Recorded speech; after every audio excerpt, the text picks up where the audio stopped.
Quando eu era criança, eu vi um homem carregando uma cruz de madeira perto de uma igreja e eu fiquei impressionado com o esforço daquele homem em fazer algo para demonstrar a sua fé, para, enfim, realizar algo que ele achava importante no campo da fé. Já um pouco mais velho, eu conheci uma família que tinha uma pessoa muito doente. E aí alguém me falou assim, essa é a cruz dessa família. E aí, um belo dia, eu estava lendo as Escrituras e eu vi lá escrito que eu devo tomar a minha cruz e seguir Jesus. E afinal de contas, que cruz é essa? Olá, eu sou o Carlos e aqui nós estudamos a Bíblia. Seja bem-vindo. Nós vamos prosseguir hoje o estudo do Evangelho de Marcos. Nós estamos no capítulo 8 e vamos retomar aqui a partir do verso 22. Jesus está em suas jornadas, ele viajava bastante para ensinar o caminho de Deus e então eles chegaram a Betsaida, Jesus e os seus discípulos. E algumas pessoas trouxeram um cego e pediram que ele tocasse o cego. Jesus tomou o cego pela mão e levou para fora do povoado. Em seguida, ele cuspiu nos olhos do homem, pôs as mãos sobre ele e perguntou, vê alguma coisa? E aí você ouve isso e fala, nossa, que estranho, ele cuspiu no homem, é isso mesmo? Sim, são hábitos culturais que nós precisamos compreender para entender a passagem. Naquela realidade, naquela cultura, se atribuía à saliva uma prática medicinal. A saliva era ligada à prática medicinal, era ligado à saúde. E Jesus usava muitas vezes de coisas que as pessoas precisavam para superar a limitação das pessoas e fazer com que elas entendessem que estavam sendo agraciadas. Veja que não era Jesus que precisava disso, mas era a pessoa que recebia aquilo. Quando ele chegou ao povoado e chamaram então ele para curar esse cego, o cego então ficou na expectativa de algum gesto, de algum ato que o curasse. E Jesus então, para que essa pessoa pudesse ter a sua fé acrescentada, fez algo que era coerente com aquela cultura. Então cuspiu, quer dizer, ele colocou saliva nos olhos do homem e aí pôs as mãos sobre ele e perguntou, vê alguma coisa? E aí veja que esse homem, ele recuperou a visão aos poucos. Não foi algo instantâneo. Ele recuperou um pouco a visão e ele falou, olha, eu vejo as pessoas, mas eu não enxergo com clareza. Parecem árvores que andam. Era o que ele via, eram vultos. Então Jesus pôs as mãos sobre os olhos do homem mais uma vez e a sua visão foi completamente restaurada. Ele passou a ver tudo com nitidez. Então Jesus se despediu dele e falou, olha, ao voltar para casa não entre no povoado. Mais uma vez aqui o segredo messiânico. Jesus faz o bem a quem precisa, mas ele não quer a divulgação disso. Então, não entre no povoado, né? Vá para sua casa. Ali era uma região de campos, provavelmente essa pessoa morava em uma casa no campo com a sua família. E o Senhor falou, não vá para o povoado, né? Vá para casa. Agora você enxerga para poder achar a sua casa. E assim então Jesus prossegue tentando manter em segredo que ele era o Messias, porque as pessoas tinham uma compreensão de Messias completamente errada. Não era a compreensão que hoje nos é revelada nas Escrituras. Eles tinham uma compreensão de uma distorção que eles tinham, não era nem mesmo o que estava nas Escrituras da época, que é o que nós chamamos hoje de Antigo Testamento, mas uma distorção baseada no patriotismo deles, na sua vontade de serem livres da opressão de Roma. E eles achavam que o Messias seria um general, seria um rei guerreiro, alguém que ia liderar o povo numa grande revolta, numa grande guerra.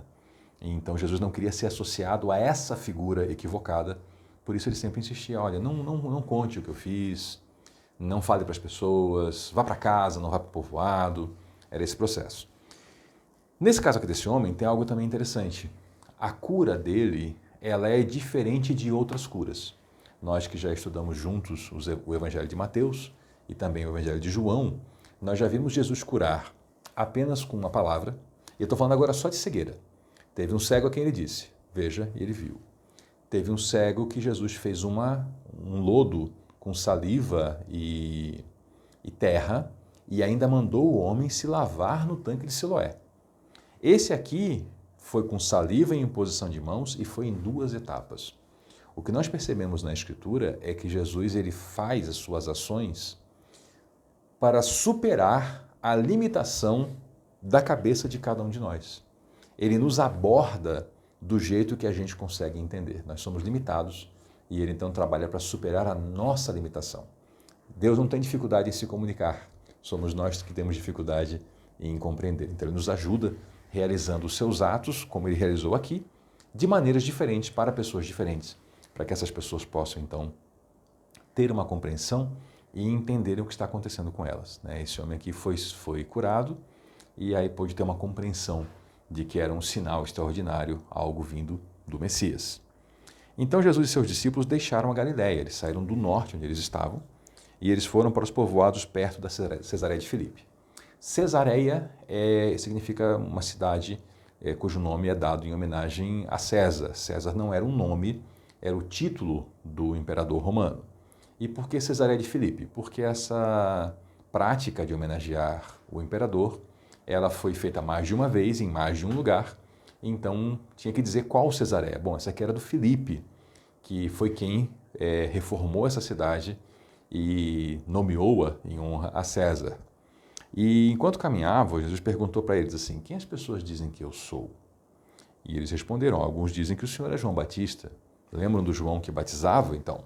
Alguns diziam que Jesus era esse, né?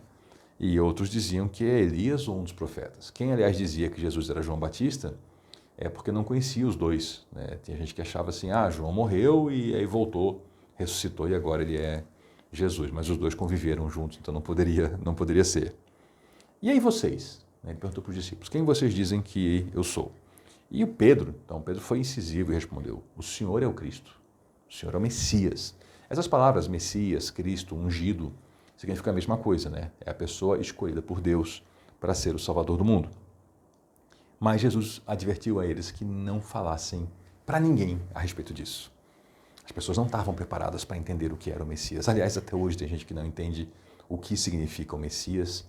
Tem as histórias mais mirabolantes possíveis. Nós temos a Bíblia como fonte de informação, mas tem pessoas que preferem acreditar em qualquer coisa e então tem as histórias mais malucas que a gente pode imaginar sobre Jesus Cristo e, enfim, eu faço um vídeo outro dia só para contar um pouco sobre isso, mas vamos prosseguir. Então, Jesus, ele começou a ensinar a eles que era necessário que o Filho do Homem sofresse muitas coisas e fosse rejeitado pelos chefes do povo, pelos líderes, né?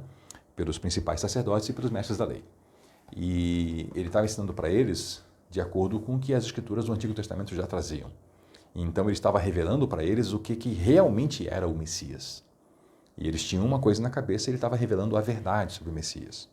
E veja que quem que maltrataria o Filho do Homem? O Filho do Homem é uma expressão que designa o próprio Cristo, tá? E seriam os líderes do povo, né? Então seriam chefes políticos de maneira geral, os principais sacerdotes, a casa sacerdotal, que era, na verdade, um grupo, uma família. Não era assim, pessoas não poderiam se inscrever no sacerdócio ou concorrer ao sacerdócio. Tinha que ser quem era descendente de Arão por causa de uma promessa de Deus, feita lá na época de Moisés. E também os mestres da lei, que eram aquelas pessoas que se dedicavam a estudar as escrituras, eram escribas, transcreviam, estudavam, interpretavam. Esses todos maltratariam o Cristo, o Filho do Homem. E ele falou, então, seria morto, mas 3 dias depois ressuscitaria. Então ele fala que a missão do Messias parte dela é ser maltratado, ser assassinado e ressuscitar. E enquanto ele estava falando sobre isso, né, porque isso é um assunto que para quem nunca ouviu é complexo, né? Então ele estava explicando isso. E nesse momento, ele estava falando isso abertamente, Pedro pegou Jesus, chamou ele num canto, chamou ele de lado e repreendeu Jesus por dizer tais coisas. Aqui nós temos vários absurdos num só, né? Repreender Jesus, né? Óbvio. Qualquer discípulo repreender seu mestre, né? E aí era Pedro tentando enquadrar o Messias nas suas expectativas e não ele enquadrar suas expectativas no que o Messias era. Jesus se virou, olhou para os discípulos, né? Estava Pedro ali repreendendo ele, olhou para os discípulos e repreendeu Pedro. E ele falou, afaste-se de mim, e aí tem uma expressão que eu tenho que explicar. Depende da sua tradução, pode estar escrito Satanás, pode estar escrito opositor, porque, de fato, a palavra que Jesus usou aqui é a mesma palavra que se usa para designar o demônio, e o demônio não tem nome, né? Ele tem algumas palavras que se usa para designar ele, que é opositor, acusador, inimigo. Satanás, né, vem de Satã, lá nos idiomas antigos, é isso, é opositor. Então Jesus estava ao mesmo tempo dizendo que Pedro estava sendo um diabo para ele e dizendo assim, você é um opositor, você está se opondo ao Messias. Então afaste-se de mim, Satanás, afaste-se de mim, opositor. Você está considerando as coisas apenas do ponto de vista humano e não da perspectiva de Deus. Jesus veio, o Cristo veio para salvar as pessoas. E a salvação é para a nova realidade que começa agora e segue pela eternidade. Virá ainda o novo céu, a nova terra, a nova criação. E Pedro estava preocupado com Roma, né? Com o Império Romano, com César, com o poder militar em Israel. Então é uma perspectiva humana e Jesus repreendeu ele por causa disso. Então ele chamou depois a multidão e os discípulos, né? Chamou todo mundo para ouvir e falou, se alguém quer ser meu seguidor, se alguém quer seguir, por exemplo, o que Pedro estava fazendo, que era seguir Jesus, né? Negue a si mesmo.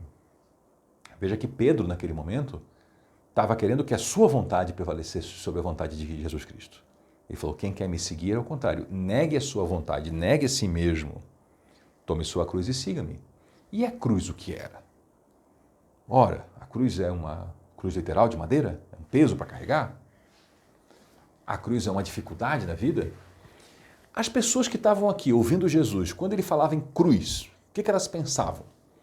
Elas pensavam numa estaca de madeira, cravada em algum lugar, em que era pendurado uma pessoa, um criminoso ou um inimigo de Roma, e era torturado até a morte. Para eles, cruz era só isso. Normalmente a vítima levava a parte horizontal da estaca, né?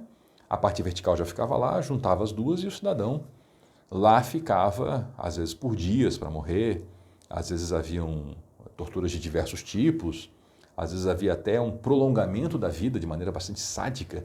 Tinha cruz que tinha até um banquinho para a pessoa se sentar e assim prolongar a sua vida e prolongar o seu sofrimento. Quem ouvia Jesus falando, tome a sua cruz e me siga, pensava nisso. Não pensava em sair carregando uma cruz de madeira, não pensava em alguém doente na família, uma dificuldade da vida. Cruz era isso. Então, o que ele estava dizendo aqui? Quem quer me seguir, negue a sua vontade e agarre a sua disposição de morrer por mim. E aí me siga. É isso que é a cruz. Eu já falei em outro vídeo, seria mais ou menos algo como assim, ei, você tem um carro, então pegue uma cadeira elétrica na qual você vai ser executado e ponha no porta-malas do seu carro e me siga. É assim que funciona. Se quiserem matar você, já tem até a cadeira elétrica ali para isso. É isso, é a disposição de morrer por Cristo. Não é uma dificuldade, não é um filho doente, não é um pai idoso que não se lembra mais do próprio nome. Não, a cruz é a disposição de seguir Jesus até a morte. Foi assim que as pessoas que estavam lá entenderam esse texto. E ele segue, se tentar se apegar à sua vida, a perderá. Tentou se apegar à sua vida, perde sua vida. Não faz sentido você se apegar a uma coisa que é menor e perder uma coisa maior. Mas se abrir mão da sua vida por minha causa e por causa das boas novas, a salvará. E Jesus está falando, sim, literalmente, pessoas que morrem ainda hoje por causa da mensagem do Evangelho. Não pense que isso é coisa do passado, não pense que isso é coisa lá do Coliseu. Se você der uma pesquisadinha hoje, você vai descobrir que existem pessoas nesta data sendo assassinadas porque elas creem em Jesus e não sendo assassinadas meramente por pessoas odiosas que se escondem depois do crime, mas sendo até mesmo perseguidas pelo país em que elas moram, pelo Estado, pelo governo, né? Se você tem alguma dúvida, pesquise a situação dos cristãos na Coreia do Norte. Eu não sei se ainda é porque eu não pesquisei recentemente, mas a Coreia do Norte, durante anos e anos e anos, foi o país número 1 em perseguição aos cristãos. E quando eu falo perseguição, eu estou falando em pessoas que são torturadas até a morte, gente que é queimada viva, gente que é sumariamente assassinada com um tiro na nuca. Por quê? Porque é cristão, porque é proibido. Então são coisas dos dias de hoje, pessoas que hoje estão negando a si mesmo e levando tudo às últimas consequências para testemunhar do amor de Cristo. E há histórias, inclusive, de guardas que se convertem, de pessoas que são pagas pelo Estado para maltratar os cristãos e que vêm a se converter por causa do testemunho desses mesmos cristãos. Então, o Evangelho continua se expandindo e a perseguição continua, e há pessoas hoje tomando sua cruz e seguindo a Jesus. E o Senhor fala assim, que vantagem há em ganhar o mundo inteiro, mas perder a vida, e o que dará o homem em troca de sua vida? né? O que se pode dar em troca da vida? O que se tem? Não se tem nada para fazer isso. Só Jesus pode resgatar a nossa vida. E se alguém se envergonhar de mim e de minha mensagem nessa época de adultério e pecado, o Filho do Homem se envergonhará dele quando vier na glória de seu Pai com os seus santos anjos. Que época é essa de adultério e pecado? Bom, era aquela época e é essa época de hoje ainda. Nós vivemos hoje numa época de adultério e pecado. E quem se envergonha de Jesus hoje, ó, e está assim de gente que se envergonha, ele fala que ele se envergonhará também dessa pessoa quando vier na glória do Pai com os seus santos anjos. Nós temos hoje, por exemplo, a triste realidade da Europa, que já foi um continente essencialmente cristão, e nós temos hoje os descendentes desses cristãos se declarando ou ateus, ou agnósticos, ou pós-modernos, ou qualquer termo chique e bonito, para dizer que eles não são ignorantes que seguem a Bíblia e que seguem o cristianismo, eles são pessoas muito intelectuais, e aí as suas vidas são vidas que demonstram realmente a perdição, né? Como, por exemplo, países que consideram que assassinar uma criança no ventre da sua mãe é um direito fundamental, né? E não uma abominação terrível. E essa é a assim chamada evolução de alguns povos que se envergonham do nome do Filho do Homem nessa época de adultério e pecado. Muito obrigado por nos acompanhar até aqui. Eu sou o Carlos, aqui nós estudamos a Bíblia. Se você está gostando desse material, dê uma geral aqui no canal. Nesse momento nós já temos Mateus completo, João completo, com leitura, com explicação, com contexto, para que você possa aprender um pouco mais das Escrituras Sagradas. Mas principalmente, leia a Bíblia. É esse livro aqui, esse é a fonte do conhecimento primordial sobre nossa fé e nossa prática. Até a próxima.